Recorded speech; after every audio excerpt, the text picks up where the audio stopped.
So now it's time to present our first award of the night, and we are delighted to welcome back a very special guest. Ambassador, Senator, and Chairman Max Baucus has been recognized twice by WITA. For more than 3 decades, he was a leader on international trade on the Senate Finance Committee while representing the great state of Montana. He received WITA's Distinguished Service Award in 1999 and our Lifetime Achievement Award in 2010. Ambassador Baucus and our honoree, Chairman Grassley, both joined the Senate Finance Committee in 1985. The year that Congress first approved the U.S.-Israel Free Trade Agreement. Together, they've been a model of bipartisanship, and with one or the other chairing the Finance Committee and successfully working together to shepherd several critical pieces of legislation, including Trade Promotion Authority and a dozen free trade agreements between 2001 and 2014. During that time, that's right.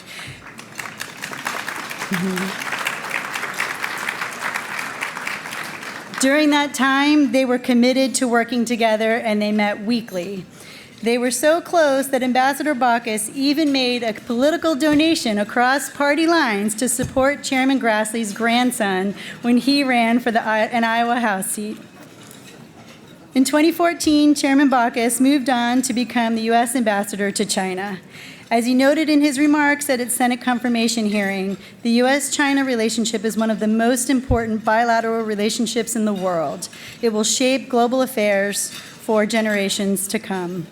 Since leaving that post, Ambassador Baucus continues to shape trade policy today. Ambassador, we are delighted to welcome you back to WITA to present the American Leadership Award to your longtime friend and colleague, Chairman Chuck Grassley. Ambassador.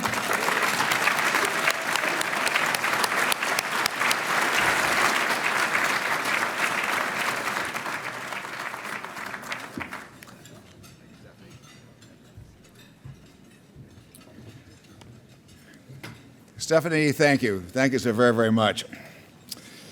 Before I proceed, because this is such an important trade evening, I would like all of Senator Grassley's trade staff and my trade staff who are here tonight to stand so we can give them the recognition that they deserve. They're a great bunch. We work so well together. Real round of applause. It's true public servants.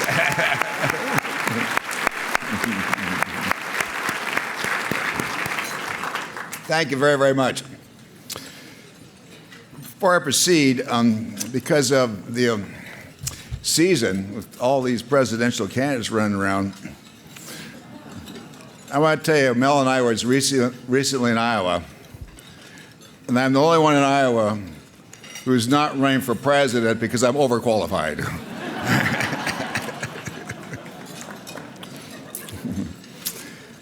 I'm here tonight to honor Chuck. We all know Chuck so well. Chuck is a true public servant. Chuck has served the state of Iowa, our country, for over 60 years. First elected to the Iowa House in 58, then began serving in 59, and 8 terms in the Iowa House, 3 terms in the House of Representatives, and then now he's in the 7th Senate term, a full 60 years. Add to that, as we all know, he's not just serving, he's chairman of the exalted, all-powerful Senate Finance Committee and President pro tem of the Senate. 3rd in line to be U.S. President. That's quite an honor, Chuck. Good job.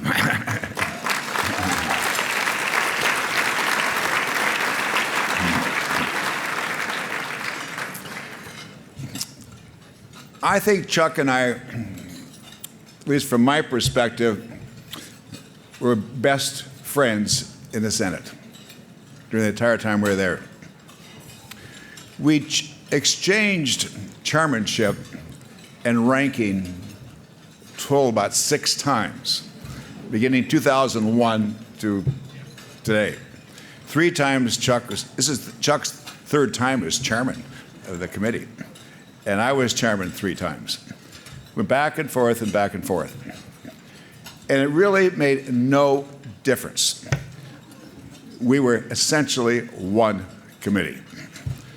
I remember talking to Chuck earlier on, maybe 12, 13 years ago, must have been around 2001, forgotten the exact date. I said to Chuck, I got an idea. Why don't you and I meet weekly? Your office, my office. It doesn't make any difference. We'll clear the decks. Even if we're just talking about our kids, we're still going to meet weekly. We did.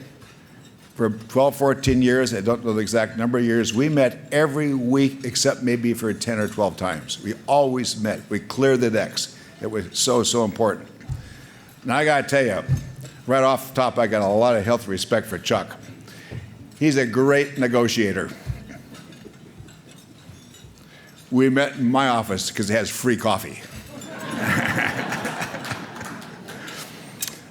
But pretty soon, our tax staffs start talking to each other.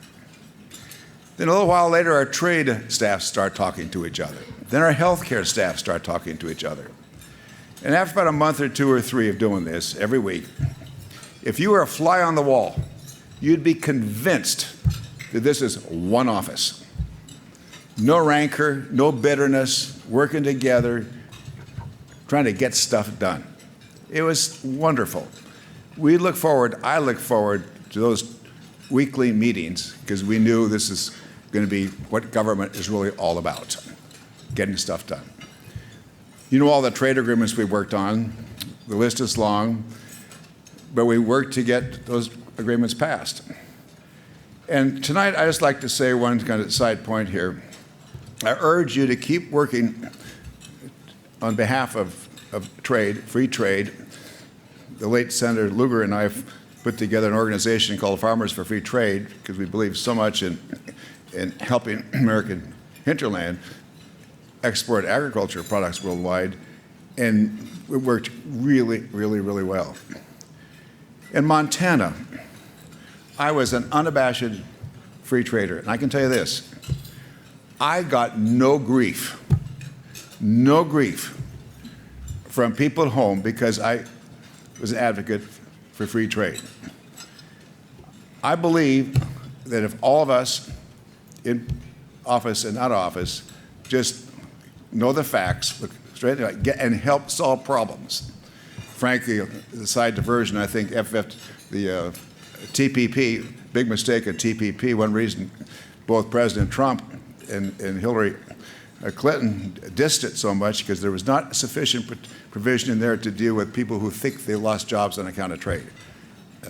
TAA is not sufficient. Other provisions are not sufficient. But if we showed a little more empathy for people who think they're losing jobs on account of trade, I think that would really help make a big difference. So tonight, I just want to thank Chuck. We were so close. It worked.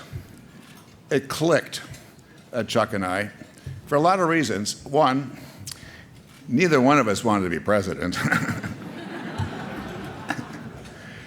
Second, we both have big egos, but we don't wear our egos on our sleeve. We're from interior states, ag states primarily, so you don't get too wrapped around the axle.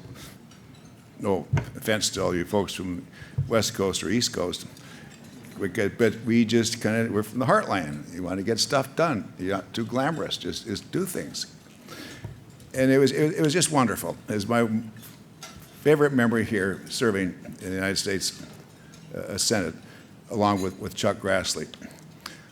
Let me tell you something, too, that shows what kind of a man he is. You remember the year 2006, big election year. Who's going to be in control of the Senate? My wife Mel and I were late night in Billings, Montana, waiting for John Tester's returns to come in, and also Jim Webb for his returns to come in is late. Finally, if you know Montana, you'll know what I mean here. the Butte vote came in, which means that John Tester got elected to the Senate, and then, of course, Jim Webb very soon thereafter. So that meant that the Senate is now going to be in Democratic hands. Guess who called me? The first person to call me and to congratulate me among all people in the universe. The phone rang when it was clear that Tester and Webb won. I picked up the phone and says, "Congratulations, Mr. Chairman, Chuck Grassley here." It was Chuck, and that said so much to me. The decency and the statesmanship and integrity of a man who cares less about politics and cares more about getting stuff done for the good of the country. Now, I know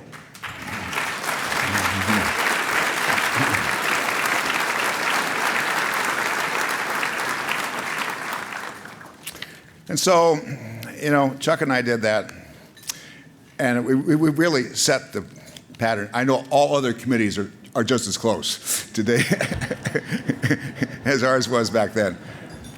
But I do urge us, to keep the faith, keep going. I know this town's pretty partisan now, and we got no choice but to keep working at it, keep trying. I'm not going to get some deep, long discourse as to why it's more partisan now than it was years ago. But I just urge us to keep at it, keep working on trade in the best sense of the term, not being stupid about it, but being smart about it. And we're going to do okay. We're a great country. We are so lucky to be Americans. I always remind people, at least when I was running, that, hey, before we go any farther, let's just pause and stop a second and realize how lucky we are to be Americans. You don't see a lot of people heading for the door to live in other countries. We have an immigration issue because people want to live here. And second, it's like our own states. Iowa's a wonderful state. Montana's a wonderful state. We are really, really, really lucky.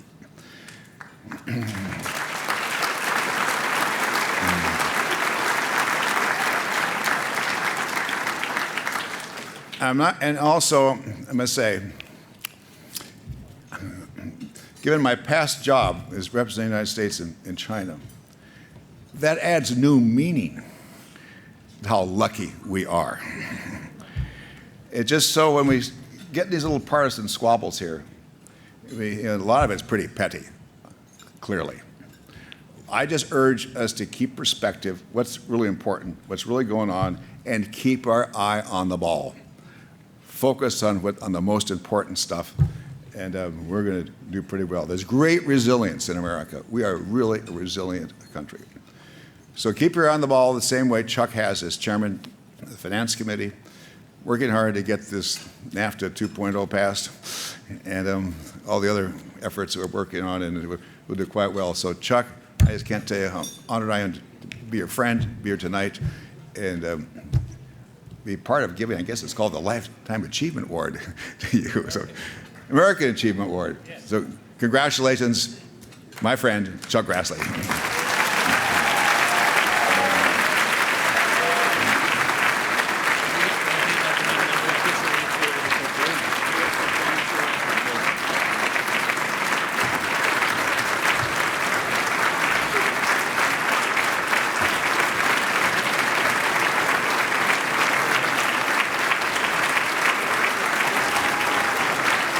Senator.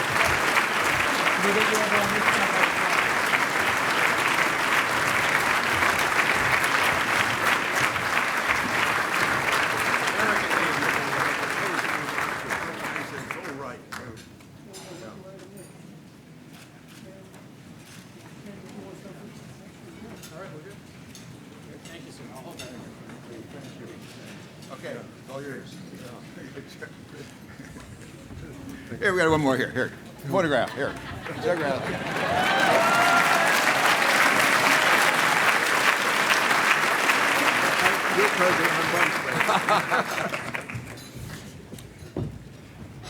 Wouldn't that look nice if he was president and I was vice president? Yeah. Okay. Hey, I haven't spoken to a group like this big for a long time. If you can come to Iowa and make my crowds a little bigger, I'd appreciate it.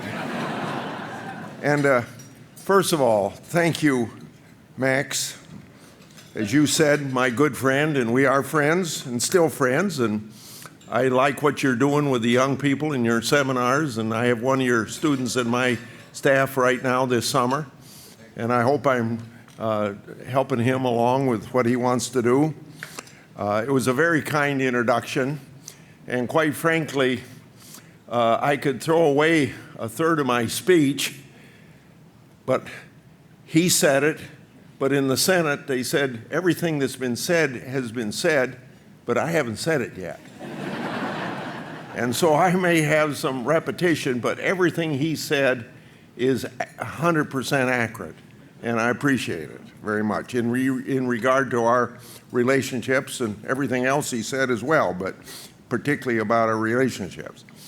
And I have the good fortune of having my wife of 65 years with me and one of my two daughters with me. And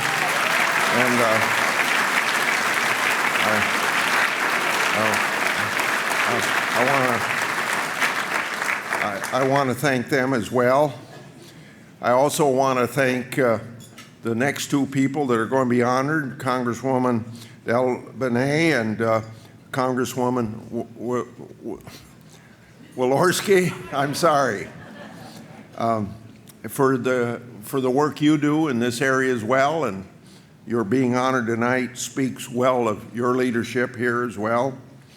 And then I want to thank Ted Austell and Ken Levinson and everyone with WITA for carrying the torch for international trade and making tonight possible, and of course all those people that have to contribute to make it possible. I'm truly honored to be recognized by WITA. And it wasn't said, but if I'm wrong on this, somebody clear it up. This is the second time being honored by this trade group, and I hope that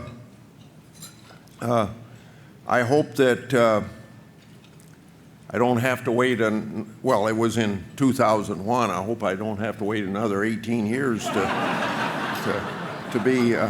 get this honor as well. But it did take another 18 years to make an impression on you. And if I have to do that again, I'll see you when I turn 103 years old.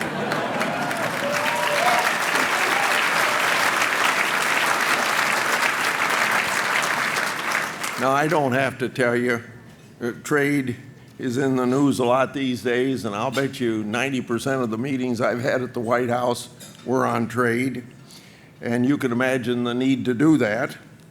In fact, I imagine the first thing many of you do when you wake up is to see if a tweet on trade will alter your whole day. And not to gloat, but I have kind of a good reputation running the Twitter account up quite a bit.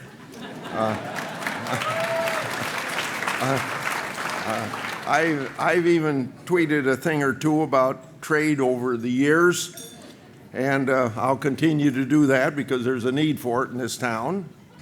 And I'm sure that you're all closely following my hashtag Cornwatch and hashtag soybeans on Instagram.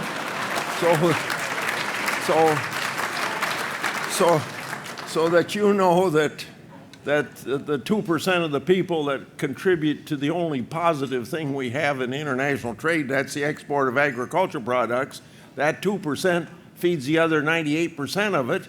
And my hashtag Cornwatch and Soybean Watch is to make sure that you know that food comes from farms and not from supermarkets.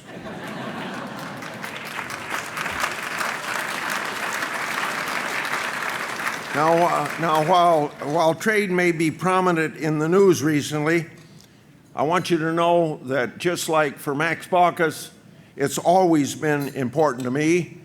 And I don't have it in my remarks here, but I would agree with what he said in the case of Montana. I have never gotten any grief when I talk about free trade and being a free trader, even in light of some of the up of that issue in the last 2.5 years. So I'm glad to be here, surrounded by so many folks who understand that America and the world benefits from free and open trade. And it's not all economics. There's a lot about truth to people that trade, don't war. So I see it as things that benefit not only the economic pocketbooks of people involved in trade or the jobs that are created, but what it brings for peace around the world. And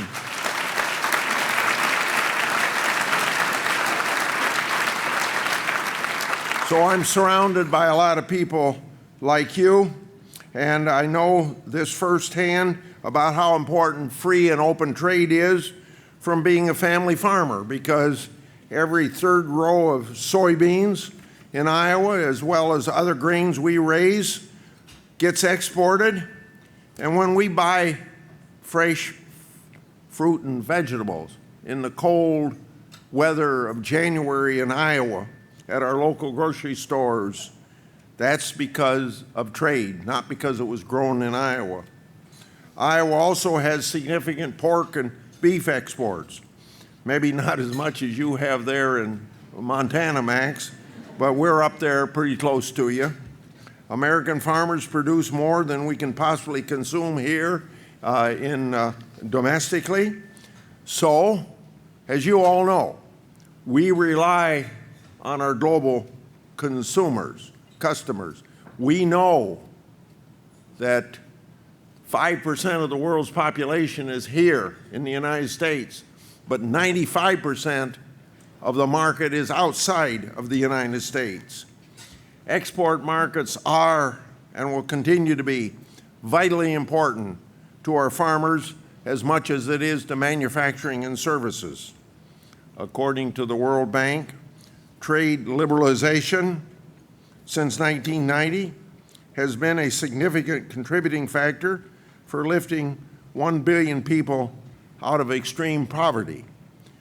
But whether it's extreme poverty or just poverty, after World War II, 50% of the world was in poverty. The latest figures are about 8% of the world in poverty. So there's now at least 800 million left, more than a 50% reduction. Also worth noting, trade liberalization has brought jobs and empowerment to women in many poor rural areas around the world as well. It happens that I voted to join the World Trade Organization. And in 1996, I had the good fortune of attending the inaugural WTO ministerial in Singapore. And I'm proud of the fact that we have the World Trade Organization. I think it needs some reforms, but I think the rules of international trade are rules that if we can get everybody to follow them, we would have a much more productive world economy and a better world economy.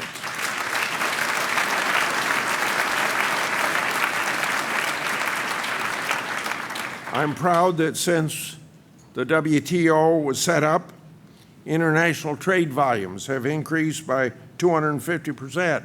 And obviously, all of that creates wealth, creates jobs, and more importantly, brings the quality of the best of people anywhere around the world through their innovations to benefit from that innovation. Now, a lot of folks are concerned about the state of trade. Now, that's fair to consider about the issues of the state of trade, but failing to take the global challenges that we face seriously means risking our global dominance and our global leadership. And I think since World War II, the United States, not only through trade, but our political leadership and our military preparedness, I think we've had a lot to do with keeping the peace as a result of that, and trade has had as much to do with that as that political leadership and that military leadership.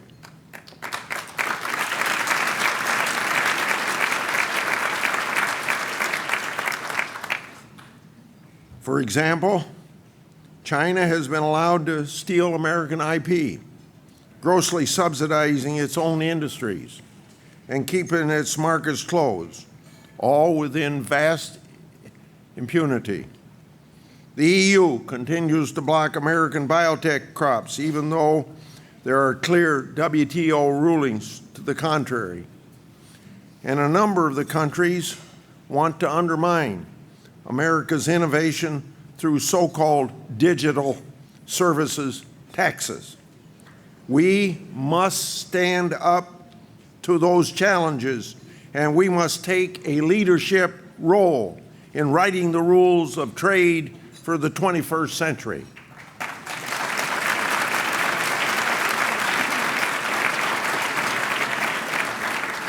Right now, my top priority is to get the USMCA ratified.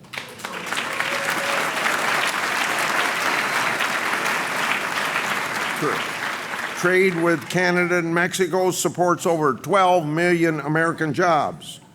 Since NAFTA went into force, U.S. agricultural exports to Canada and Mexico have quadrupled. This has been a great advantage for farming, for communities, and other sectors like services and manufacturers benefiting as well.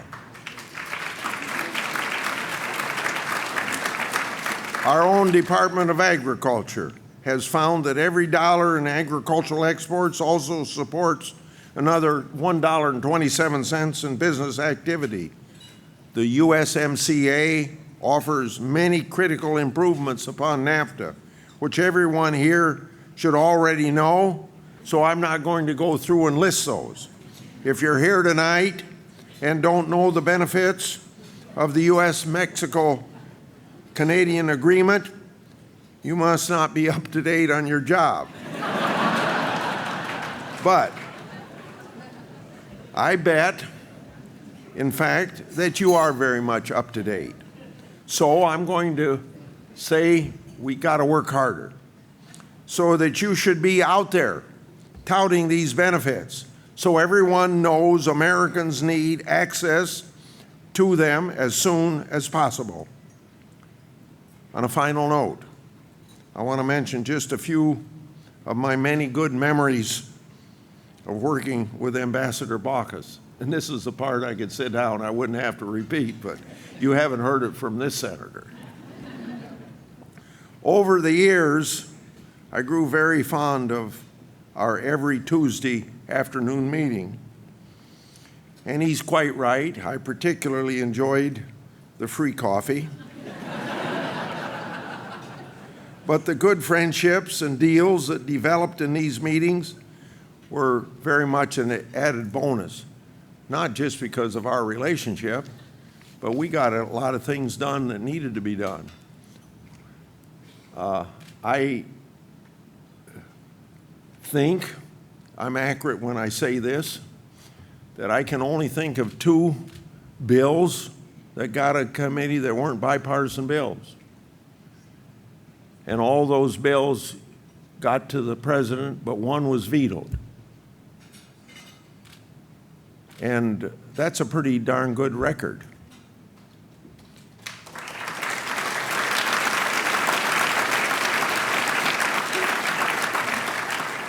Max and I had strong bipartisan working relationships that allowed us to pass more trade agreements, the subject of this meeting here, to pass them together more than any other duel of leaders in the Finance Committee history.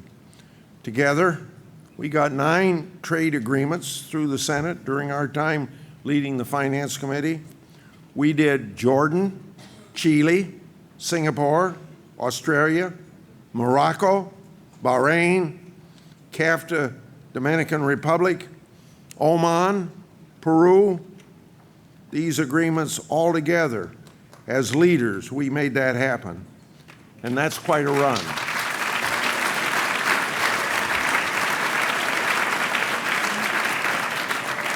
Now, Max, once I get the USMCA done, my record as chairman is going to be 8, and I don't intend to stop there either. And I'm not doing it because I want to continue our in competition to the record you and I set. You know, Max is also the only senator who's ever surprised me by showing up unannounced at my farm in Iowa. I was truly touched when I saw him and his wife standing at my doorstep, just as I am to receive this award from my good friend tonight. To conclude, I look forward to working with everyone here to promote the benefits of international trade, to pass the USMCA, and to continue showing the world that the United States is the world's most dynamic economy because we embrace free trade and get all the advantages that come of it. Thank you very much. Good night.